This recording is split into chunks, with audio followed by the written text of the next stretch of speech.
I did my first jiu-jitsu competition after I'd been training for just over a year. I didn't cut weight at all for my first comp, but I did wake up on weight, which meant that I couldn't eat or drink anything before I got there and weighed in. My matches were in the afternoon, and I was told by a purple belt at my gym I should just get there an hour before my first match. Those pesky purple belts. I imagine that if you're more experienced, it is probably okay to show up that close to your first match. I soon learned from my first jiu-jitsu competition that going to a tournament is kind of like traveling to the airport to catch a flight. If you're late, they're not going to wait for you, and then you'll lose by walkover. You'll even lose by walkover if, say, your train is cancelled. So my train was cancelled, and then the next train was cancelled. And then to get to the point, I ended up getting a different train to a different station about a mile away from where the tournament was and taking an Uber there. The whole thing was like its own bizarre guard pass. But I got there in the end. As I arrived, they were calling my name. Fortunately, I was already wearing my shorts and my rash guard, so I just very quickly weighed in,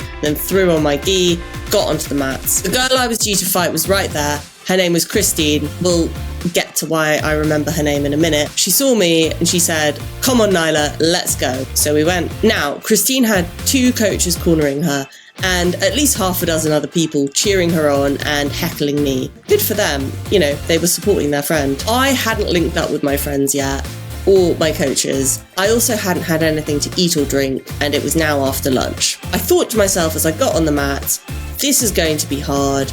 I can do hard things, and I've done hard things on my own before. I don't actually remember that much about the fight. Everything felt like it was happening really fast. That's something I've observed about competitions. Everything feels as if it's on fast forward. She definitely got knee on belly, a guard pass, and a sweep, but I couldn't tell you what order she got them in or where they came from really. And I definitely didn't get anything. So she beat me by 9 points to 0.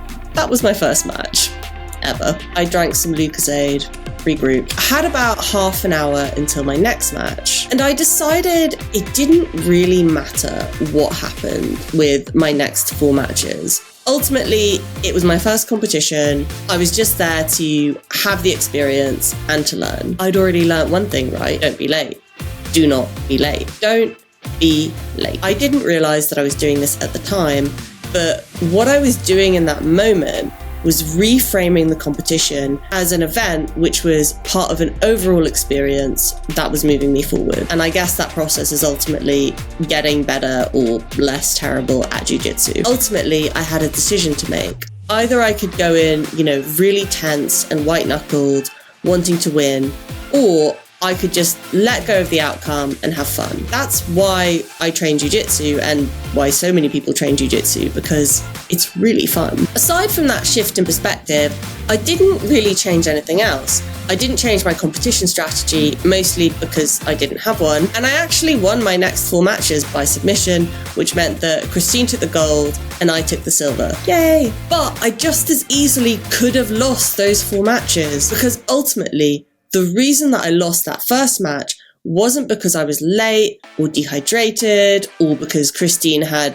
coaches and people cornering her. It was because Christine, by the way, Christine isn't actually this person's name. It's a fake name. I wouldn't use their real name. That would be terrible and inappropriate. Anyway, the reason that I lost wasn't because of these other mitigating factors. It was because Christine was better at jiu-jitsu than me. And she had a better way of doing things. If those other girls had been better than me, or if they had had a better way of doing things, I would have lost to them too.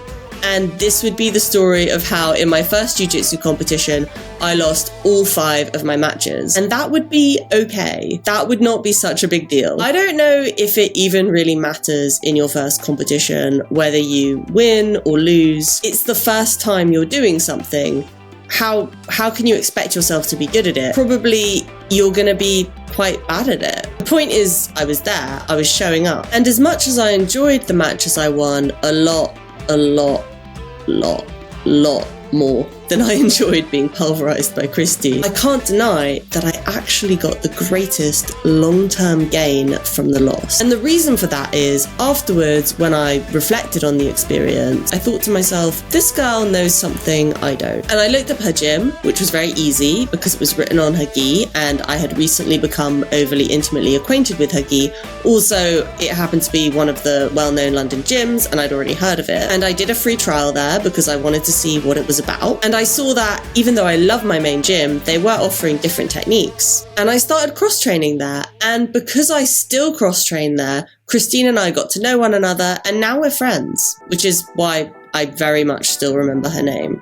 Her real name, though, not Christine, which is a fake name. She's actually a blue belt now, which is awesome, particularly as it makes me feel better about having lost to her as a white belt. Looking back on it, if I hadn't lost that first match, I wouldn't have got the amazing opportunity to train at this gym. I now have this whole new jiu-jitsu community. There's a new dimension to how I train. Something I've been thinking about more generally is I don't think it really matters whether we win or lose in the short term. Hear me out. It seems that the two things when we're engaged in a process or pursuing a goal, the two things that we get the most out of are preparing and also failure. So we prepare to move towards a certain goal, and we fail and we learn. And I think those are the most fruitful parts of that process. Winning doesn't give us anything, although it's really nice to win. Winning feels really, really good.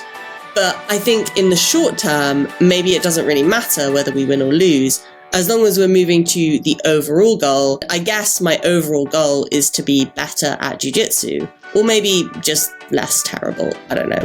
That's the story of my first competition. If I have anything to say about future competitions, I'll be documenting them on this channel, possibly with some footage of me competing. I hope that if you're thinking of competing, or maybe if you've done a couple of comps, you found this video useful. Woohoo!